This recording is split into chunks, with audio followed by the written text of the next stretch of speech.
Inquieto, a los 81 años Ricardo Alegría trabaja. Tras 6 décadas de labores como investigador, antropólogo y educador, apartado hoy de la mirada pública, empeña su tiempo en completar proyectos que quedaron relegados en el camino, pero que ahora se hacen urgentes. El tiempo apremia. Del yacimiento arqueológico al testimonio oral, del museo al cine documental, Ricardo Alegría ha querido construir una memoria material y cultural de Puerto Rico. Ha dedicado sus muchas capacidades como escritor, cineasta y museógrafo para producir una serie de importantes documentos que hablan de él y de su visión de la cultura puertorriqueña. Estamos en la cueva de María la Cruz, en el barrio Las Cuevas de Loíza. Esta cueva formó parte de la Hacienda Grande que perteneció hace muchos años a mi familia. Mi madre conservaba algunos objetos que me decía que eran de los indios. Mi abuela también, recuerdo que tenía una piedrita que yo siempre se la pedía, finalmente me la dio, que era una pequeña hacha. De manera que cuando yo terminé mis estudios en el campo de la antropología y de la arqueología, ya yo tenía conocimiento de la existencia de los indios en esta zona. Así que yo vine a excavar y tuve la suerte de encontrar aquí en la cueva de María la Cruz la primera evidencia de la existencia del hombre en Puerto Rico, los llamados indios arcaicos. Obtuve material que, analizado por el proceso de radioactivo, encontramos que era de los primeros años de la era cristiana. Más tarde, moviéndome desde aquí, desde la hacienda, fui a excavar en otras partes de la antigua Hacienda Grande y ahí descubrí un yacimiento arqueológico que se considera como el más importante en el área del Caribe, y encuentro lo que hoy día en la arqueología antillana se llama el estilo Hacienda Grande, que es un estilo de una cerámica la más perfecta, la más avanzada que se hace en las Antillas.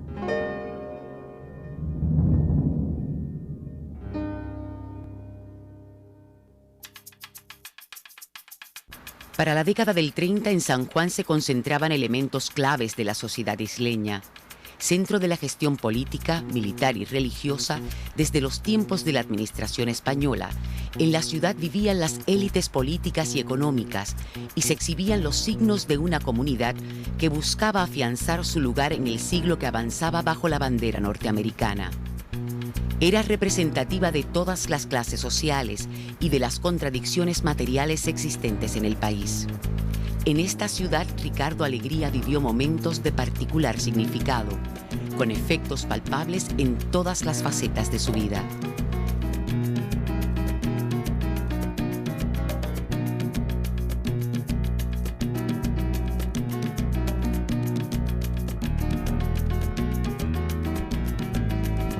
Yo nací aquí en la calle que entonces se llamaba Salvador Bravo, hoy se llama San Francisco, era el número 86, en una casa de la familia de mi madre. Nací yo y nacieron todos mis hermanos. Como niño yo fui bastante solitario, porque mis hermanos estaban como en otra onda social por la edad de ellos, y yo, como fui el último en nacer, me quedaba más solitario, leí más. Yo me acuerdo que comencé con unas pretensiones de leer todos los tomos del llamado Tesoro de la Juventud, que era una colección de libros que abundaba en muchas casas de familia. Jugábamos aquí en la plaza de Colón con a veces los velocípedos que teníamos, las teresinas, que eran los juegos. Yo coleccionaba insectos, íbamos por ahí a cazar mariposas y otros insectos, a recoger casquillos de bala de las prácticas que hacían los soldados en el fuerte de San Cristóbal. La verdad que mi casa era como un observatorio donde yo podía ver pasar todo lo que estaba sucediendo aquí en Puerto Rico.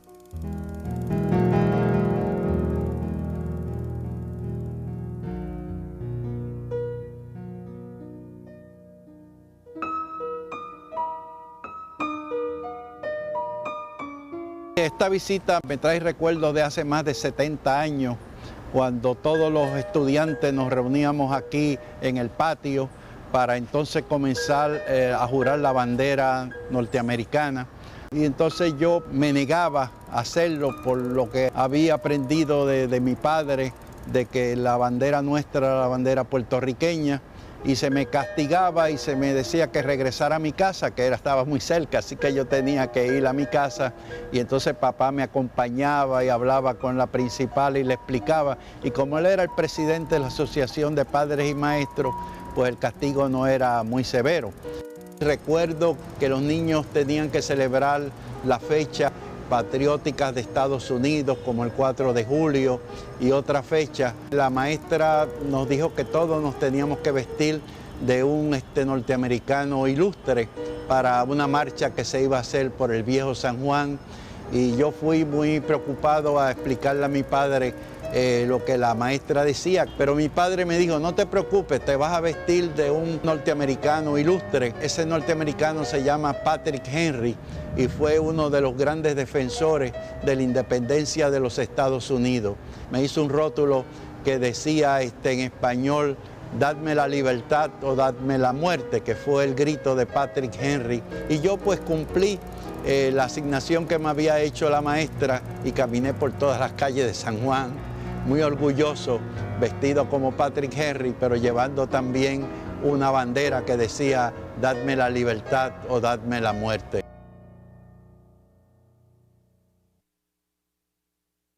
La educación en escuelas públicas, donde predominaba el plan de americanización adoptado por las autoridades coloniales y la consiguiente ausencia de lectura sobre la historia de Puerto Rico, hizo que Alegría emprendiera un esfuerzo de divulgación de la cultura y pasado del país, con interés especial en publicaciones para niños. Me alegra mucho que estén ustedes aquí, y antes que nada yo quiero decirles el sitio en que ustedes están para que vean que este es un sitio muy histórico, muy importante.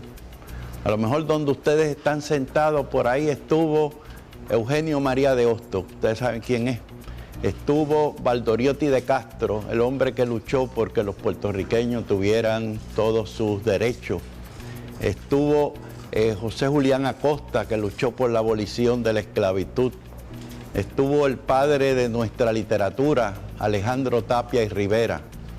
Todos ellos y muchos otros puertorriqueños estudiaron aquí cuando esto era el seminario. Yo les aseguro que si ustedes conocen bien la historia de Puerto Rico, van a estar muy orgullosos de ser puertorriqueños. Y si van a estar orgullosos de ser puertorriqueños, van a querer mucho a Puerto Rico. Y si van a querer mucho a Puerto Rico, como yo lo quiero, van a sentirse que le quieren servir a Puerto Rico, que van a sentir un placer de servirle a su país. Y eso es lo que yo les pido a todos ustedes.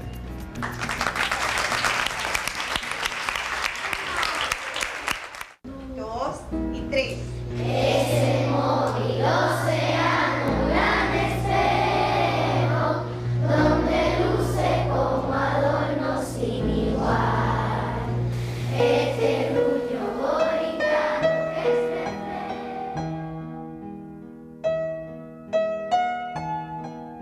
Yo, de todos mis libros, francamente, los que he escrito para niños son los que mayor satisfacción me han dado. Por ejemplo, en Puerto Rico no había un libro para enseñarle a los niños sobre la historia, sobre quiénes son ellos, lo que es Puerto Rico. Es un libro que existe en todos los países del mundo. En Estados Unidos se llama My First Book of America, lo hay en Cuba, lo hay en España. En Puerto Rico no lo había. Yo escribí un libro, mi primer libro de Puerto Rico, y fue un libro que se sacó del sistema escolar, y es un libro que 2 veces llevaron al Congreso de los Estados Unidos para decir que yo estaba indoctrinando a los niños, y yo sí estaba indoctrinándoles, enseñándoles lo que es Puerto Rico y a querer a Puerto Rico, pues sí, los estaba indoctrinando. También el libro que escribí para los niños sobre los indios, porque yo en la escuela lo que había aprendido de los indios era sobre los indios de Estados Unidos, era lo que se nos enseñaba. Y hay otros libros que yo he escrito también para niños sobre cuentos folclóricos de Puerto Rico, o sea, recoger los cuentos tradicionales nuestros, que algunos son de origen africano, otros son de origen español, del oriente, que llegaron a España a través de los judíos y de los árabes. Y ese libro también es un libro que yo tengo mucho cariño por él. Los estudios de su temprana juventud, a tono con la expansión de la ciudad hacia Santurce, tomaron lugar en la Central High. De las maestras recibió Alegría importantes lecciones cívicas. Su maestra de español, Inés Mendoza, lo influyó de manera significativa.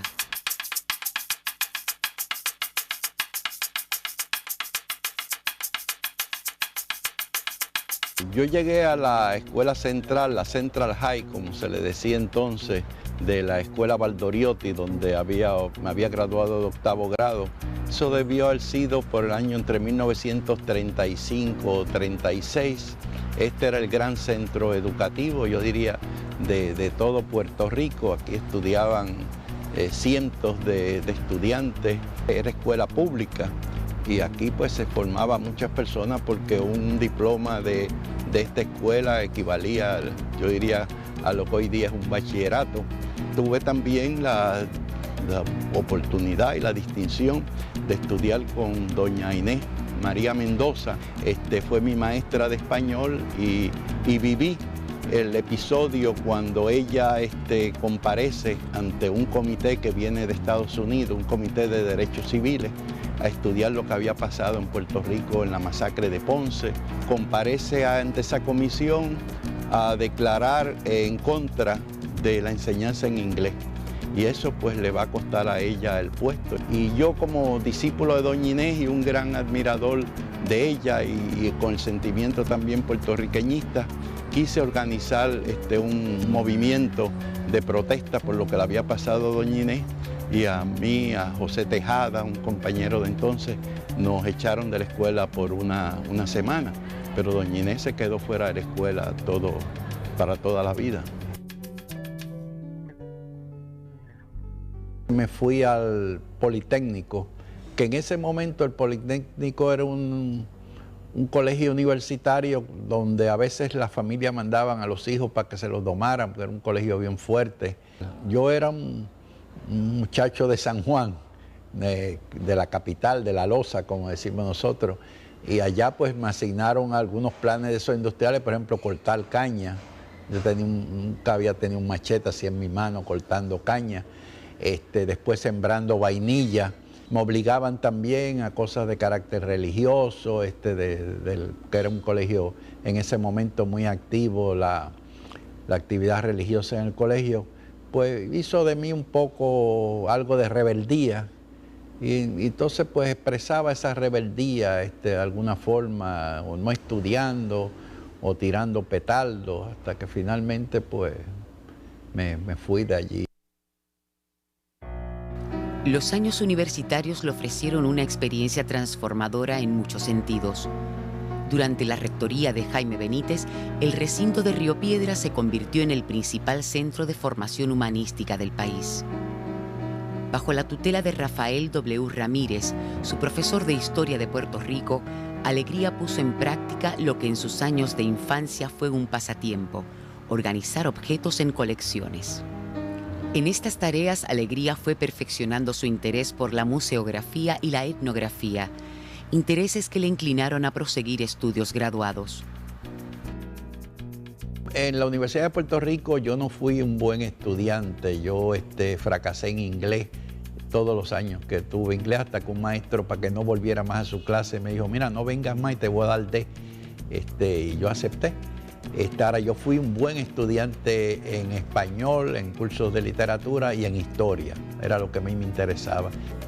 Para mí fue una sorpresa descubrir el prejuicio racial. Yo nunca había sufrido prejuicio racial en mi vida, y entonces llego a la Universidad de Puerto Rico, se me admite en una fraternidad, y cuando yo presento a los compañeros míos de aquí del Viejo San Juan para miembros de esa fraternidad, oigo de pronto que me dicen, no, ese no puede bailar con mi hermana. Y ahí pues asumo una actitud, sí, pues me voy de esta sociedad y voy a fundar IFO Indígena, que presenta al hombre, pero el hombre sin ropa, o sea que no se sabe si es rico, si es pobre, si es blanco, si es negro. Me enteré que en la Universidad de Chicago, que era una universidad que Benítez mismo se había graduado y que nos hablaba a todos de Chicago, era una universidad revolucionaria. Y cuando llegué a Chicago me encuentro que me dijeron, no, pues si nosotros no lo hemos admitido a usted aquí a estudiar, porque usted nunca ha tomado un curso de antropología en su vida, ¿cómo ahora va a venir a querer hacer una maestría?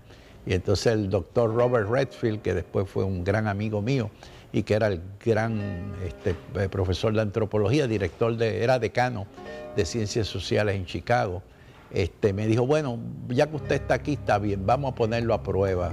Usted va a estar un semestre aquí, si pasa los cursos, pues se queda, si no, se tiene que ir. Yo estuve 3 años y medio en Chicago para hacer la maestría, y quiero decir que yo no era el más brillante y fui el primero en terminar, quizás porque era el más agresivo.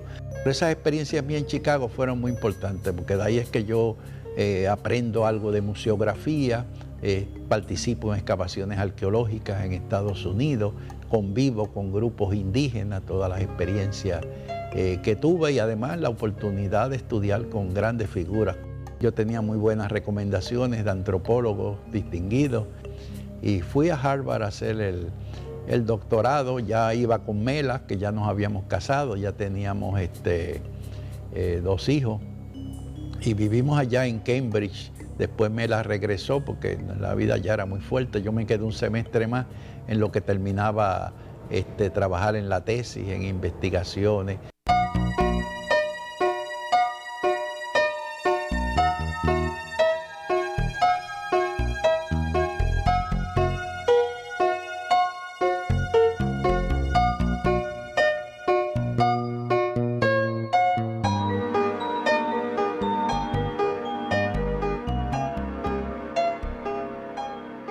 Esposa y colaboradora, Mela Pons ha sido la compañera de proyectos y de vida. Yo conocí a don Ricardo porque es que la familia, aquí tú sabes cómo es, que la familia se conocen. Mis hermanos eran amigos de los hermanos de él. Y yo, bueno, siempre lo conocí, pero pensaba, qué tipo más antipático yo veo cuando me cruzaba con él. Más tarde, yo fui a coger unos cursos de diseño en Nueva York, y estaba yo hospedada en una casa en donde estaba hospedado un amigo de él. Y él llegó un día y yo lo vi y dije, ¡ay! ¿Qué hay, Ricardo? Porque cuando uno ve a alguien fuera de su país, ¿verdad? Como que se alegra. ¿Qué hay, Ricardo? Y él me dice, ¿qué hay? Yo dije, Virgen, ¿para qué yo lo saludaría tan efusivamente?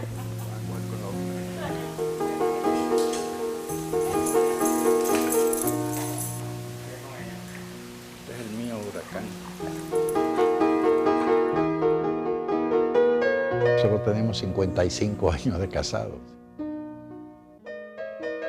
Mela pues ha sido la compañera no solamente sentimental, sino también la que me ha ayudado considerablemente desde que éramos novios, ayudándome en la museografía.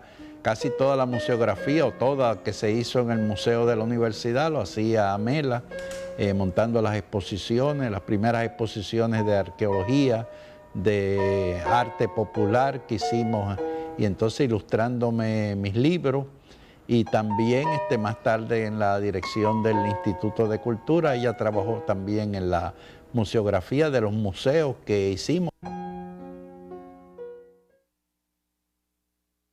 En 1955 fue designado primer director ejecutivo del Instituto de Cultura Puertorriqueña, organismo creado bajo el gobierno de Luis Muñoz Marín, apenas 3 años después de la constitución del Estado Libre Asociado, fórmula que planteaba la unión permanente con Estados Unidos y un agresivo plan de desarrollo económico.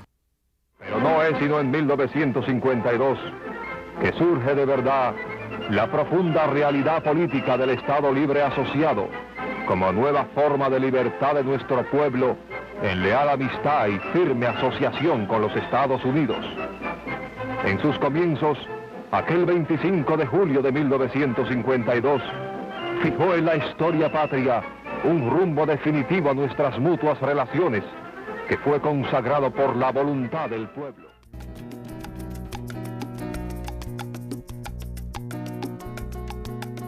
Durante sus 18 años frente al Instituto, Alegría desarrolló una política cultural abarcadora que determinó no solo la política pública en torno a la cultura, sino toda una interpretación sobre la puertorriqueñidad.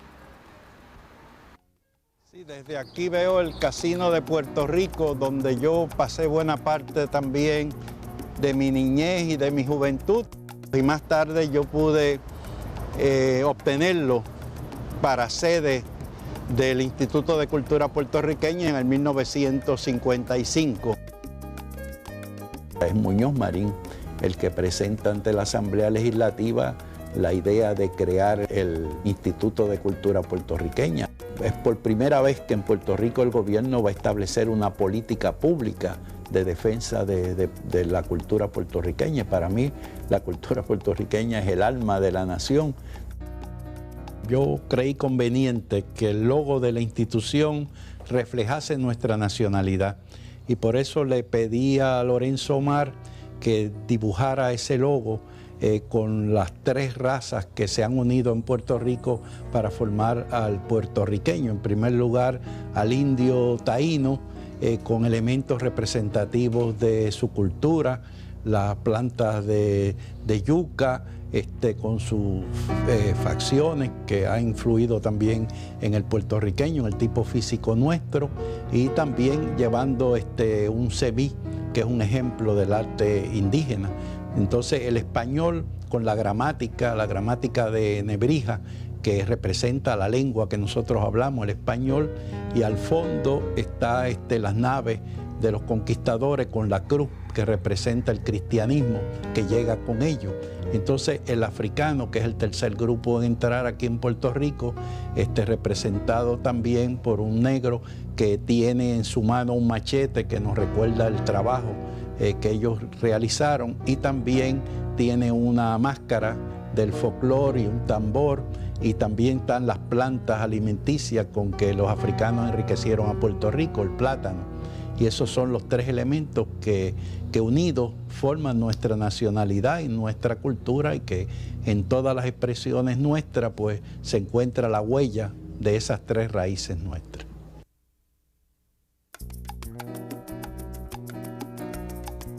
Y se fueron creando centros culturales a través de los pueblos.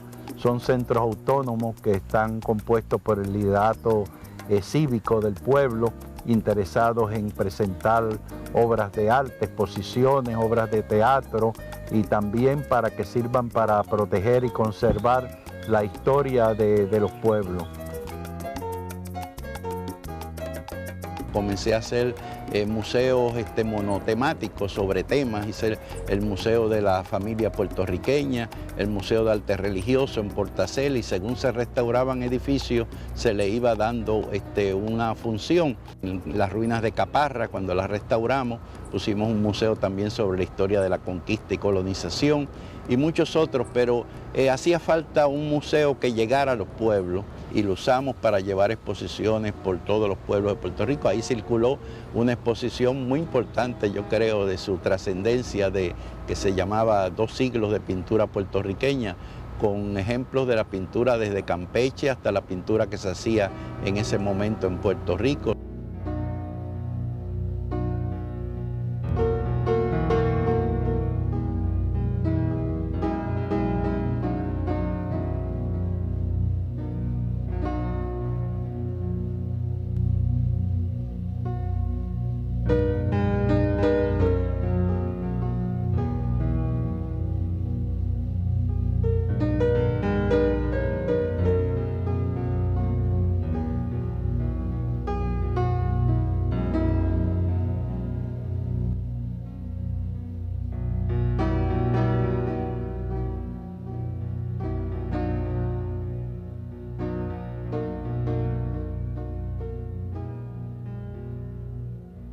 Si en el Instituto de Cultura que yo dirigí durante 18 años, yo organizaba algo, era para que eso quedara. Por ejemplo, yo dije, pues vamos con los festivales de teatro, y de ahí cuajó el Festival de Teatro Puertorriqueño.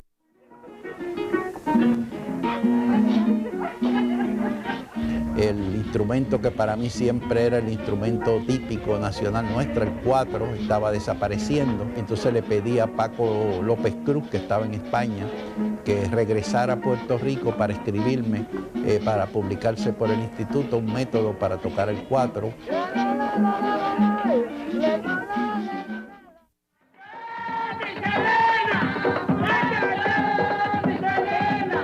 Yo traje el grupo de bomba más antiguo que quedaba todavía, que bailaban bomba, que eran unos viejitos, los Oppenheimer de Ponce.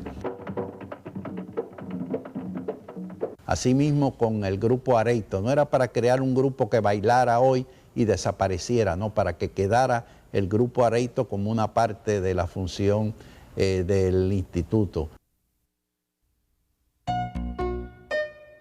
Toda su gestión en torno a la defensa y conservación de una cultura que se consideraba bajo asedio se dio en un ambiente de optimismo, caracterizado por la fe en el progreso y las promesas de un futuro mejor, cuyas insuficiencias el propio Alegría reconoce hoy.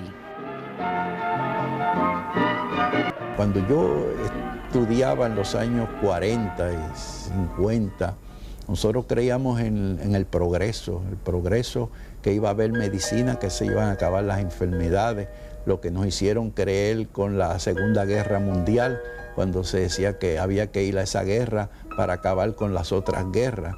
Y creíamos verdaderamente en el progreso, de que muchos de los males que han aquejado a la sociedad desde los inicios de la antigüedad iban a desaparecer. Y ha sido, pues, no voy a decir todo lo contrario, pero casi lo contrario, de que verdaderamente ha sido una desilusión aquí mismo en Puerto Rico. Por ejemplo, veíamos que la educación era lo que iba a traer el progreso a Puerto Rico, y para mí hoy día el principal problema de Puerto Rico, el principal problema que a veces el gobierno no lo quiere entender así, es que más del 50% de los niños que entran al sistema escolar no se gradúan ni siquiera de escuela superior. Alegría había emprendido una intensa serie de investigaciones arqueológicas y etnográficas a finales de la década del 40. Es el caso de la excavación de yacimientos indígenas, el registro de fiestas y tradiciones populares y la producción de películas documentales.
¿Cómo estamos, Ricardo? Bien, bien, qué viendo tu taller aquí, todo esto, El proceso. Ya lo veo, ya lo veo. De hecho, yo he seguido el estilo de papá. Básicamente usando los mismos colores que él usaba. Son el rojo, amarillo, verde, azul. Y principalmente rojo y amarillo, son rojo, amarillo y verde, que son los colores de Loíza. Sí, los colores de la bandera española de ese momento también, ¿verdad? Ajá. El rojo y amarillo. Y entonces, en términos de la talla, pues sigo también las tallas que hacía papá.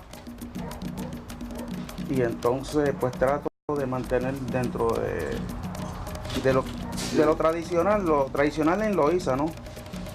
Bueno, en Loíza es donde único yo he encontrado que se hacen las máscaras de coco, ¿verdad? Las otras de papel maché y estas de alambre de las máscaras se hacen en otros lugares, pero en Loíza es las únicas de coco.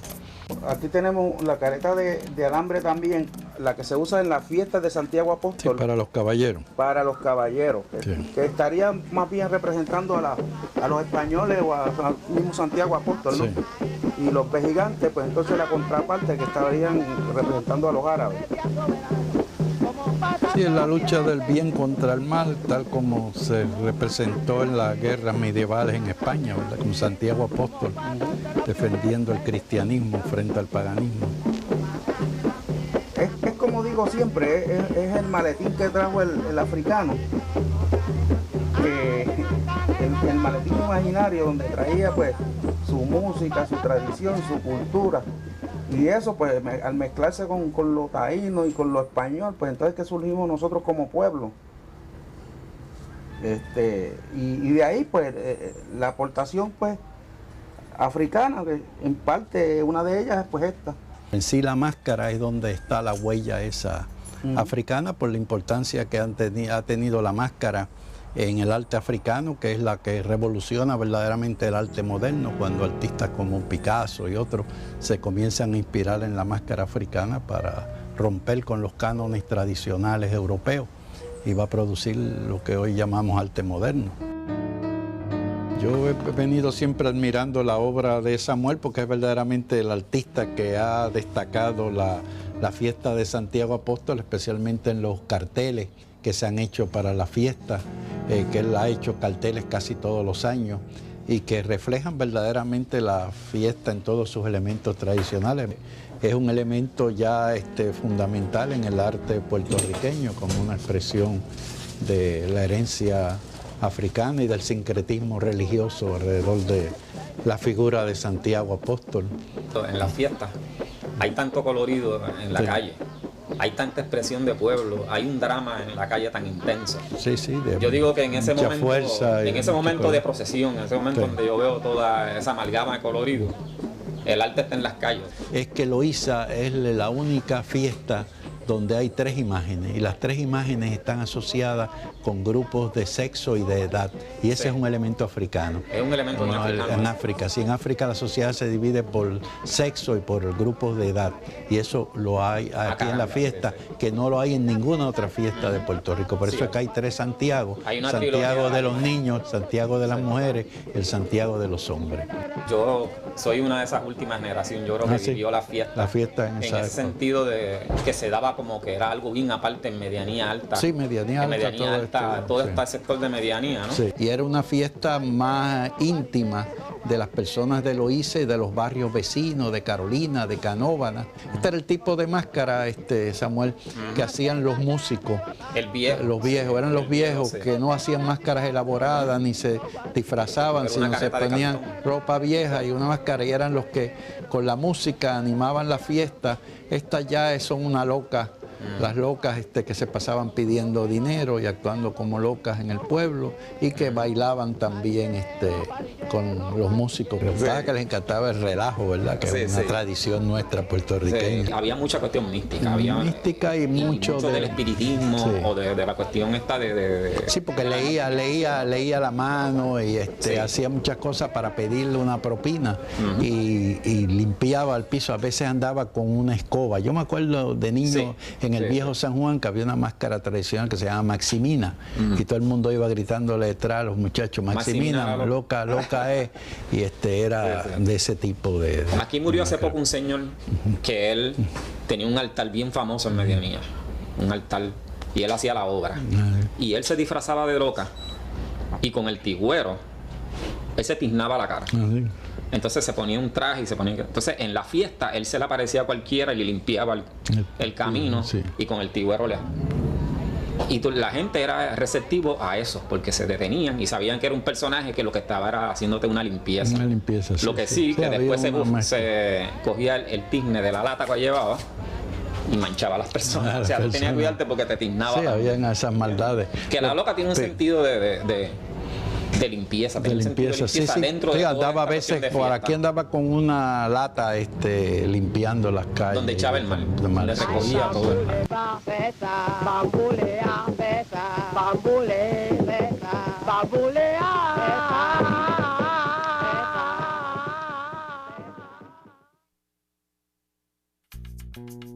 Loíza Loíza motivó que a algunas personas no les gustó que yo hablara de herencia africana y hasta circuló una hoja suelta de protesta. En otros sitios pues sí se vio interesante porque se estaba recalcando la importancia de la herencia africana en Puerto Rico, y a través de esta película pues se veía claramente la importancia de ese, desde el punto de vista religioso, el sincretismo religioso. Se la llevo al rector para que la vea, y cuando Benítez empezó a ver allí los bailes de bomba y a surgir una actitud, él un poco repudió la película, me dijo que eso no era para él Puerto Rico, o sea, era la actitud que había, que era un poco como se me acusaba a mí, y se me acusa quizás todavía, de ser chauvinista, de presentar los puertorriqueños, de negar las influencias extranjeras. El cine documental era la forma que yo entendía que iba a llegar a más personas la información que yo estaba recogiendo sobre distintos aspectos de nuestra cultura nacional.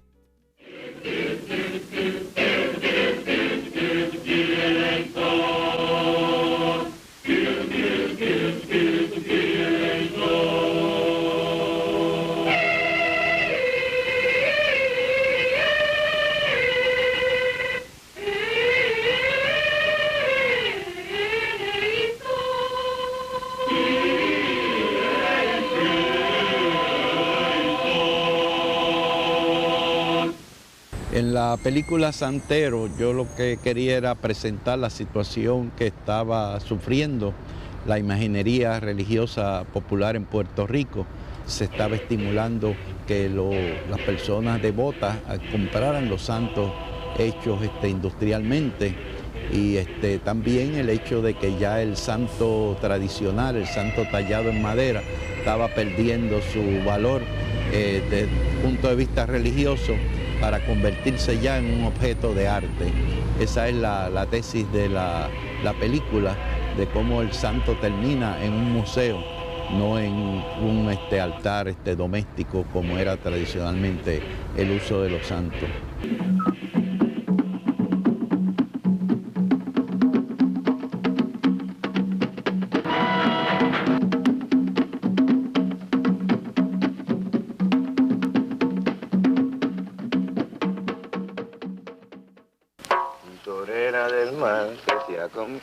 La película La Plena quería explicar cómo surge una plena cuando viene una noticia importante que el pueblo la capta, especialmente los compositores de plena, y por eso usé el hecho de cuando una tintorera del mar se comió al abogado de la Guánica Central. ¡Venga!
Estamos en el centro ceremonial taíno, de los indios taínos que poblaron a Puerto Rico y que construyeron estas plazas ceremoniales para sus actividades mágico-religiosas hacia el año 1200 de nuestra era.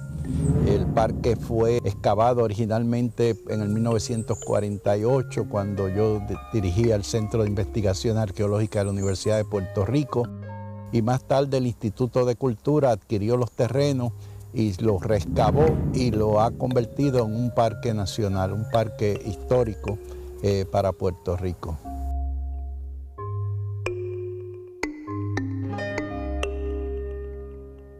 Esta era la plaza principal, era un bateysi, que era la palabra indígena, que quería decir gran plaza, y aquí ellos hacían ceremonias. Esta era la parte principal, y aquí es que están los petroglifos, que son los grabados que hacían ellos. ¿Qué es el más importante? Sí, esta es le llaman la mujer de Caguana.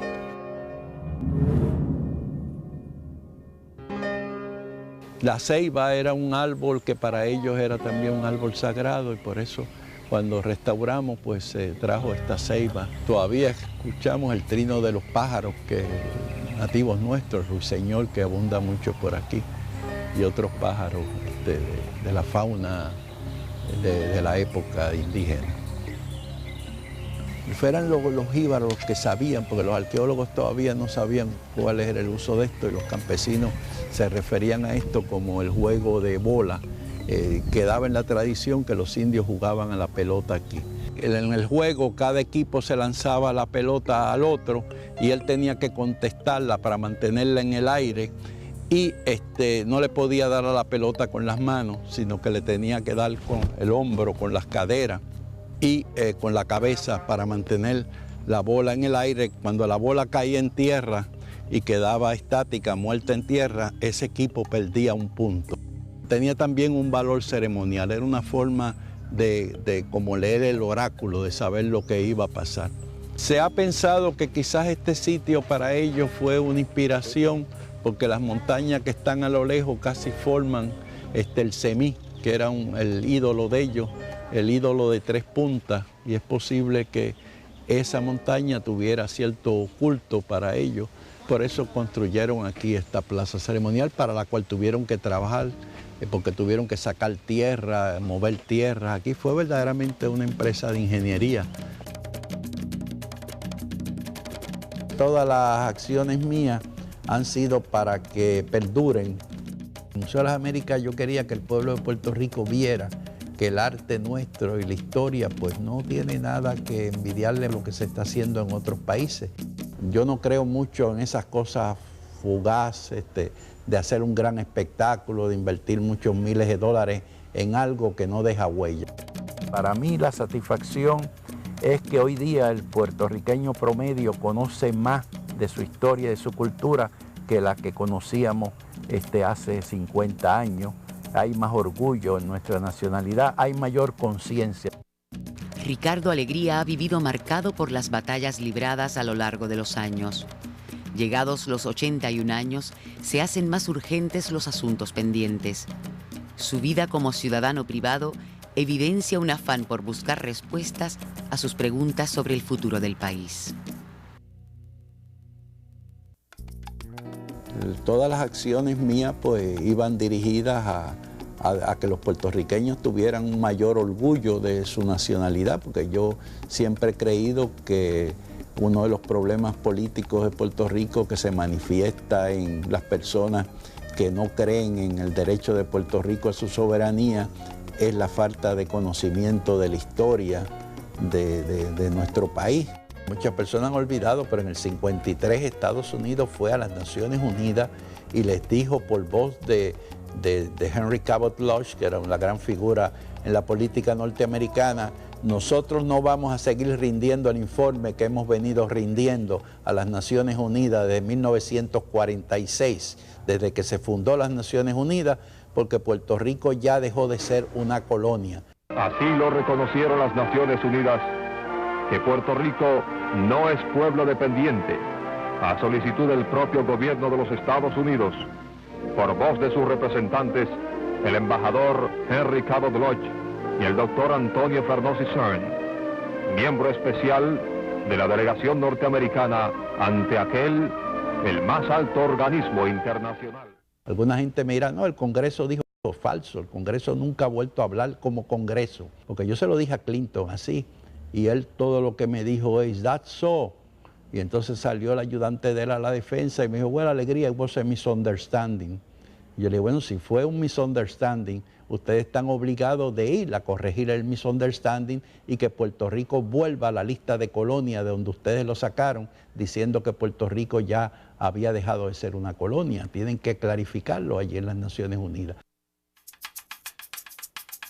Si a mí me da el tiempo, yo quisiera ver un Puerto Rico soberano, un Puerto Rico en que ya termine esta lucha nuestra por resolver la situación del estatus que tenemos y que ha impedido que muchos de los mejores talentos que están en los tres partidos políticos de Puerto Rico, en vez de estar en esa lucha fraternal de más de un siglo, estarían entonces colaborando para resolver problemas graves que tenemos, problemas sociales, problemas culturales, problemas económicos en Puerto Rico. Yo espero que sí, que yo todavía, a pesar de que tengo ya un poquito más de 81 años, pueda ver todavía ese momento de Puerto Rico. Para mí la muerte, la única preocupación es si viene antes de yo haber terminado una serie de cosas que tengo mucha ilusión por terminar, ¿verdad? Por eso que no sé si me va a dar el tiempo de poder terminar todo lo que quisiera hacer y muchas otras cosas.